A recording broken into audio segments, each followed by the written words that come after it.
Hello students, આપણે chapter 2માં આગળ જઈએ.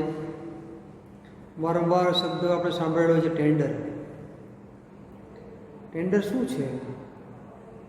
ઘણી બધી વાર ગુજરાતી પેપરમાં આપણે વાંચતા હોઈએ છીએ.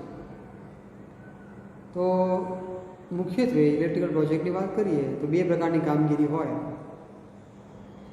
આપણે ઇક્વિપમેન્ટની પરચેસ કરવાની કામગીરી હોય, અથવા આપણે કોઈ ઇલેક્ટ્રિકલ સર્વિસની જરૂર હોય. જેવું કે કોઈ ફોલ્ટ, એક જગ્યાએ ફોલ્ટ થયો છે અને ત્યાં ઇલેક્ટ્રિશિયનની જરૂર છે, એટલે આપણે ઇલેક્ટ્રિશિયનની સર્વિસની ત્યાં જરૂર છે. એટલે આ બે પ્રકારના કાર્ય મુખ્યત્વે છે. તો બંને પ્રકારની કામગીરી માટે શું પૈસા, મારે કેટલા ચાર્જ આપવા પડશે, કેટલા ચાર્જ આપવાના, કેટલા પૈસા આપવાના, એના માટેની બધી ચર્ચાઓ કરવી આજે આપણે ટેન્ડરમાં.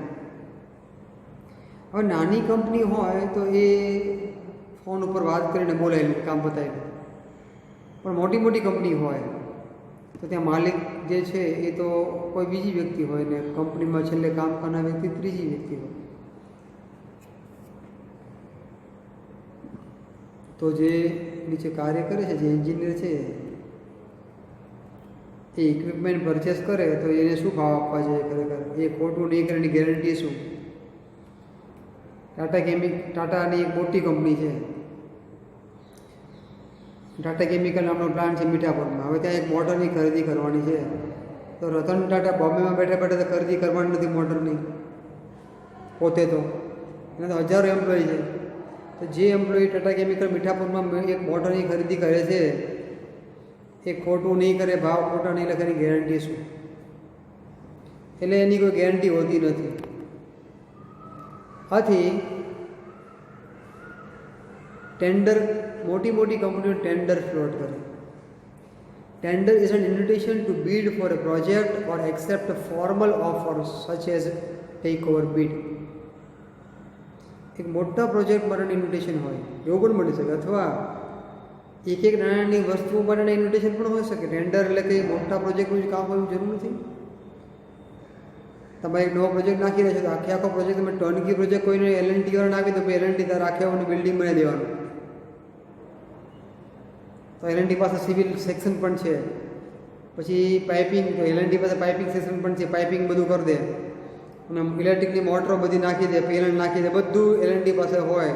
ટર્નકી બેઝ ઉપર તમે આપી દો, એલએનટી બધું કામ કરે, એટલે પૈસા આપીને તમે છૂટી જાય એવું બની શકે.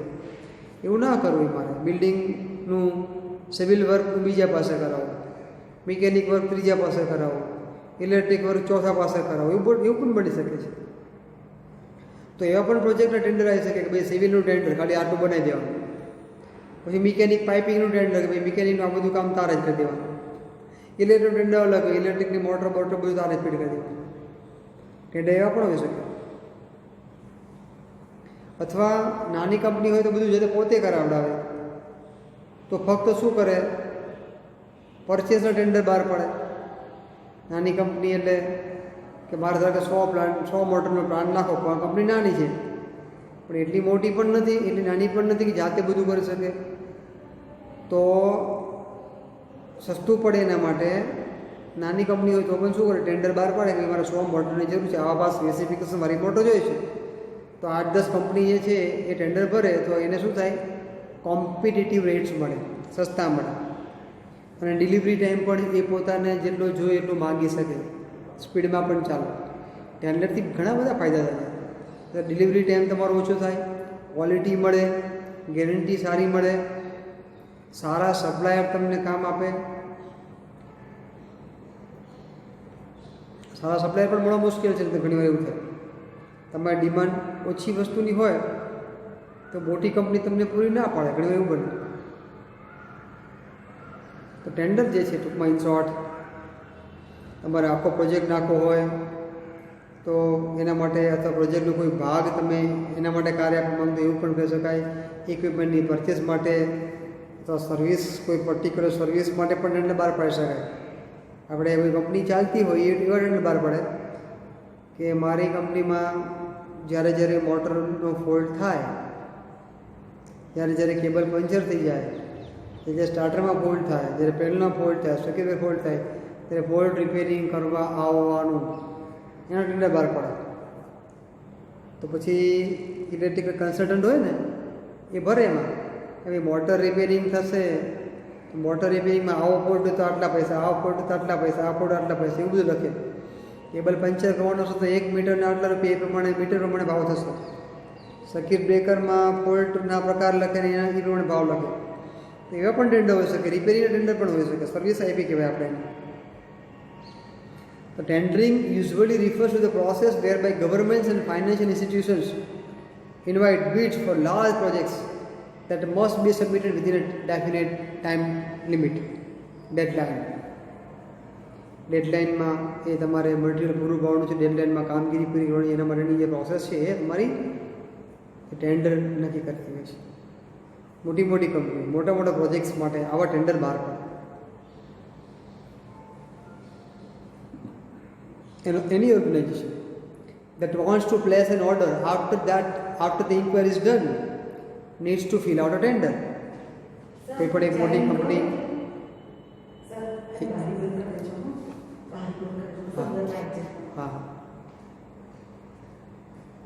Any organization that wants to place an order after the inquiry is done needs to fill out a tender. Tender એને ભરવું પડતું હોય છે. A tender is essentially an official letter that the organizations have to send for the procurement of the goods and services required on a large scale. તમને હમણાં વાત કરીએ એમ એક ઓફિશિયલ લેટર છે કે જે ગુડ્સ વસ્તુઓ અને સર્વિસીસ મેં વાત કરી કે તમારે અમુક સર્વિસીસની જરૂર છે, એના માટે પણ ટેન્ડર બહાર પાડી શકો છો. For the execution of projects also tender notice is required. Thus, tenders are filled when an invitation is received for bidding. તમને કોઈ ગવર્મેન્ટ ટેન્ડર ફ્લોટ કરે તો બનાવવા લગતી બધી કંપનીઓ ટેન્ડર ભરે, બીડ આપી કહેવાય. એ લોકોને પોતાના ભાવ લખે, એમાં શરતો લખે, ડેડલાઇન પહેલાં ભરી કરશે શકે એ લખે. ટેન્ડરના ફાયદાઓ શું છે? તો materials and equipments are available at competitive rates. યોગ્ય ભાવે તમને બધું મળી શકે.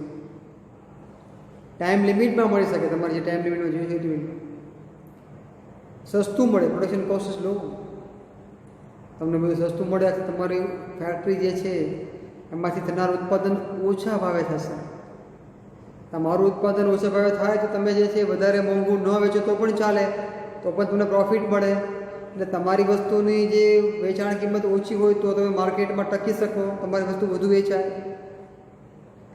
Good standard quality of material with reasonable price. સારી ક્વોલિટીનું મટીરિયલ યોગ્ય ભાવે તમને મળી શકે અને હોલસેલ ભાવ તમને મળી શકે. હવે આપણે ચર્ચા કરી ગયા એમ ટેન્ડરથી આટલા બધા ફાયદા થાય. ટેન્ડર શું છે? ટેન્ડર છે શું? What is tender? Definition of tender is what? એની વ્યાખ્યા આપણને પૂછવામાં આવે તો વોટ ઇઝ ટેન્ડર? તો કે tender is an offer of rates in writing. લખાણમાં એના ભાવ લખવામાં આવે, લખિતમાં સહી થાય. To carry out specified job work, અમે અમુક જે જોબ સોંપેલી છે, તો સર્વિસ સોંપેલી છે એ, or for providing specified services, or to provide material. કોઈ મટીરિયલ અથવા કોઈ સર્વિસ સોંપવા માટે અથવા કોઈ કન્સલ્ટન્સી માટેની તમે કામગીરી સોંપેલી છે તો એના માટે લેખિતમાં તમે ભાવ આપો, એની કહેવાય ટેન્ડર. બરાબર છે? ટેન્ડર તમે લખીને આપો પછી તમે ફરી ના શકો. જો ટેન્ડર તમારું મંજૂર થાય તમે પણ મંજૂર કરો તો તમારે એ પ્રમાણે તમારે કાર્ય કરવું પડે. ટેન્ડર એક પ્રકારની આપણી સ્ટેન્ડિંગ ઓફર છે કે ભાઈ આ પ્રમાણે હું ભાવથી આ પ્રકારનું કાર્ય કરીશ. હવે આપણે ઘણી બધી ચર્ચા કરી ગયા એની કે ભાઈ એની પ્રોસેસ શું હોય છે, ટેન્ડર ઇન્વાઇટ કરવાની પ્રોસેસ શું હોય છે. તો ટેન્ડર છે ને 3 પ્રકારના ટેન્ડર સામાન્ય રીતે હોય. ખાસ કરીને પબ્લિક ટેન્ડરની વાત કરીએ તો પબ્લિક ટેન્ડર જે છે ગવર્મેન્ટ સામાન્ય રીતે ફ્રોડ કરે. અને ન્યૂઝપેપરમાં આપે, વેબસાઇટમાં આપે. થોડી શરતો એમાં હોય, બહુ મોટું કાર્ય હોય, બહુ મોટો પ્રોજેક્ટ હોય તો એમાં એવું લખ્યું કે ક્લાસ એ કોન્ટ્રાક્ટર, ક્લાસ બી કોન્ટ્રાક્ટર અથવા આટલા કરોડનો જેનો અનુભવ હોય, અગાઉના આટલા કરોડના પ્રોજેક્ટનું કામ કરવું, એ લોકોએ ભરવું, એવું બધું શરતો અમુક હોય. છતાં પણ એ બધા ભરી શકે ખરા, ઓપન ફોર ઓલ.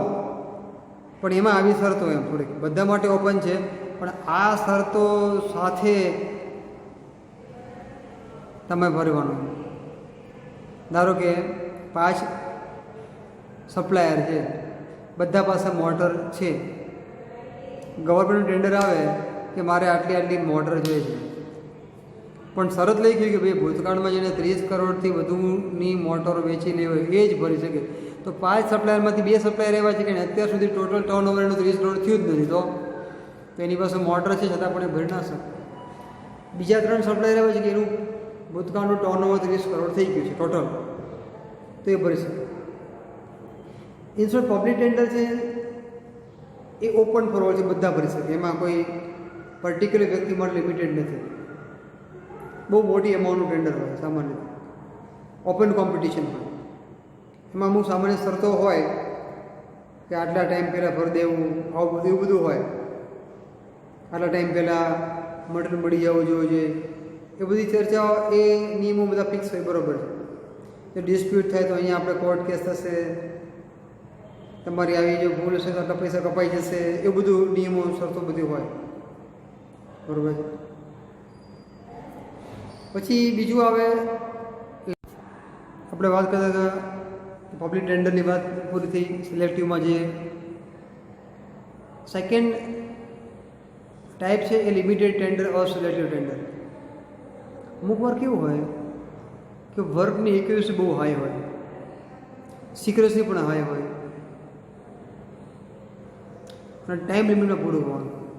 ધારો કે ઇસરો નામની કંપની આપણી ઇન્ડિયાની જે છે, હવે એ તમામ વસ્તુઓ ઓપનલી મંગાવી ના શકે, કારણ કે બીજા દેશના જાસૂસોની નજર એની ઉપર હોય. તો ઘણા બધા ટેન્ડર લોકો શું કરે, સિલેક્ટિવ ટેન્ડર બહાર પાડે. ટાઈમ લિમિટ આપી હોય, એને જોઈ એવી ક્વોલિટી જોતી હોય અને સિક્રેસી મેન્ટેન કરવાની હોય. એ અમુક લોકોને ટેન્ડર આપે,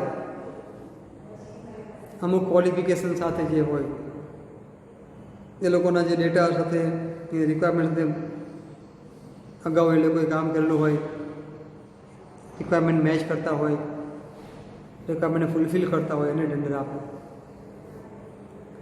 તો એ સિલેક્ટિવ પ્રકારનું ટેન્ડર થયું કે જે બધા માટે ઓપન નથી હોતું. ગવર્મેન્ટ નોર્મ્સ હોય, કારણ કે મિલિટરી સપ્લાયર હોય, તો એ લિમિટેડ ટેન્ડરમાં આવે. પબ્લિક ટેન્ડરમાં શું હતું કે ઓપન ફોર બધા માટે હતું. થોડી શરતો હોય પણ એ જાહેરમાં આપવામાં આવે, બધા વાંચી શકે ખરે. એકવાર લિમિટેડ ટેન્ડર બધાને વાંચવા જ ના મળે, બધાને ખબર જ ના પડે.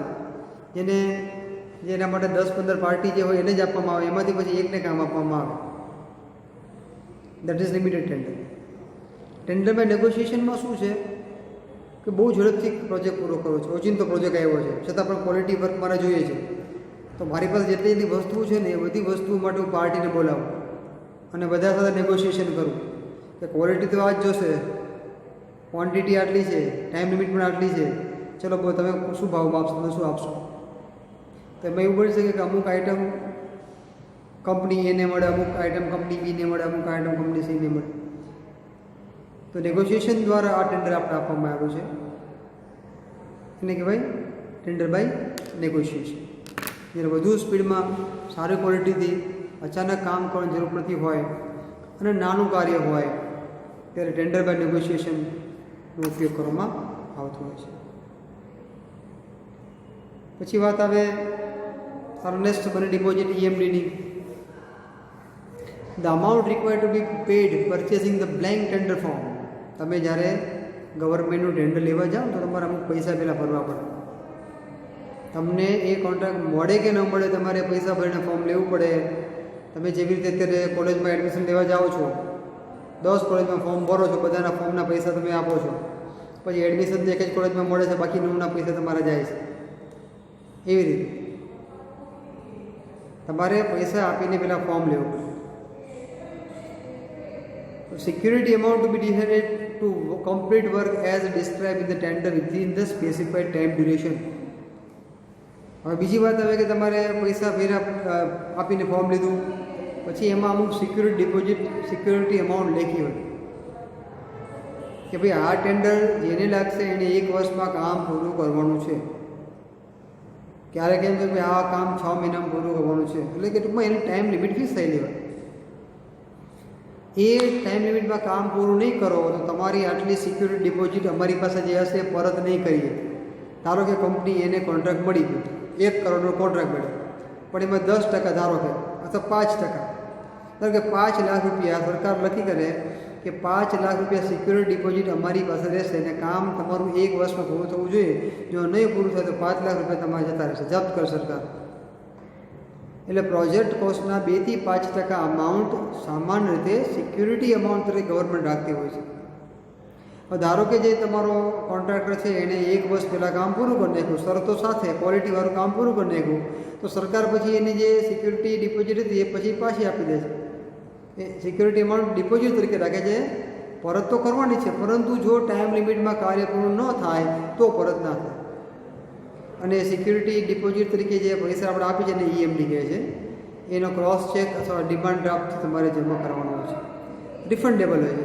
ઘણીવાર એવું બને કે તમે ટેન્ડર ભરો, એની અરે EMDનો ચેક તમે આપી દો, પણ ટેન્ડર તમને મળતો જ નથી, ટેન્ડર બીજાને લાગે છે, તમને ટેન્ડર નથી લાગતું, તો તમારા ફોર્મના પૈસા જાય, EMDનો ચેક તો તમને પાછો મળી, અને EMD તમારે રિફંડેબલ છે, બરાબર છે.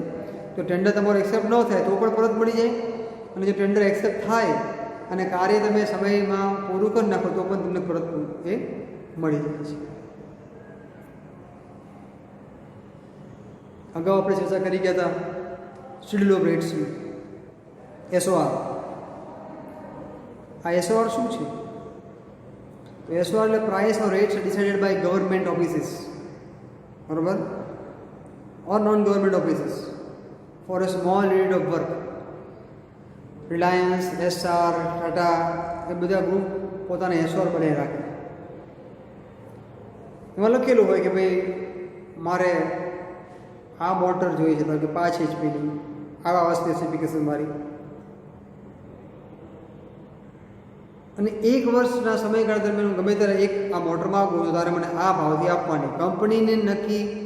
કંપનીને જો અનુકૂળ હોય, કંપની સંમત હોય તો એ કંપની આ રિલાયન્સ, ટાટાની સાથે કરાર આવા કરે. રિલાયન્સવાળો અને ટાટાવાળો કરાર કરે. કોની હારે? ધારો કે ભારત બિજલી નામની કંપની એક છે મોટર બનાવતી, એની કરાર કરે, આખા વર્ષના કરાર, SOR કહેવાય. કે 1 HPની મોટરના આટલા ભાવ, 5 HPના આટલા ભાવ, 10 HPના આટલા ભાવ. બંને કંપનીના મેનેજરો બેસે, મોટર બનાવવાની કંપનીનો મેનેજર પણ બેસે, રિલાયન્સવાળો મેનેજર બેસે અને ફાઇનલ કરે. ભાઈ 1 વર્ષ સુધીનો ભાવ આવો રહેશે, બોલ ફિક્સ મંજૂર છે. બંનેને મંજૂર થાય એવા ભાવ નક્કી થાય, પછી બંને એમાં નેગોશિએશન કરે. રિલાયન્સવાળો કે મને 10,000 મોટર જોઈએ છે, ઓલો કે ના 12,000 થશે, તો પછી નેગોશિએશનમાં 12,000 પણ રિલાયન્સને માનવું પડે અથવા 10,000 પણ માને, એ ડિપેન્ડ છે બંનેને કેવી રીતે અનુકૂળતા છે આધાર રાખે. એવી રીતે તમામ વસ્તુ, ઇલેક્ટ્રિકલની વસ્તુ, પંખો, tube light, switch, circuit breaker, isolator, transformer, તમામ એના માટે SOR બને. પણ સામાન્ય રીતે SOR નાની વસ્તુ માટે બને, મોટા ટ્રાન્સફોર્મર માટે SOR ના બને, મોટા કેબલના ડ્રમ માટે ના બને, અને એ એક વસ્તુ માટે બનાવવામાં આવે. આ વસ્તુનો એક નંગનો ભાવ આટલો એમ. તો ગવર્મેન્ટની બોડી પણ આવી રીતે SOR બનાવે, પ્રાઇવેટ મોટી કંપનીઓ પણ આવી રીતે SOR બનાવે, પબ્લિક લિમિટેડ કંપની પણ SOR બનાવે. એટલે જેથી શું થાય કે ઘડીએ તમારે ભાવ કરવાની જરૂર ના પડે, ઘડીએ માર્કેટમાં તપાસ કરવાની જરૂર ના પડે.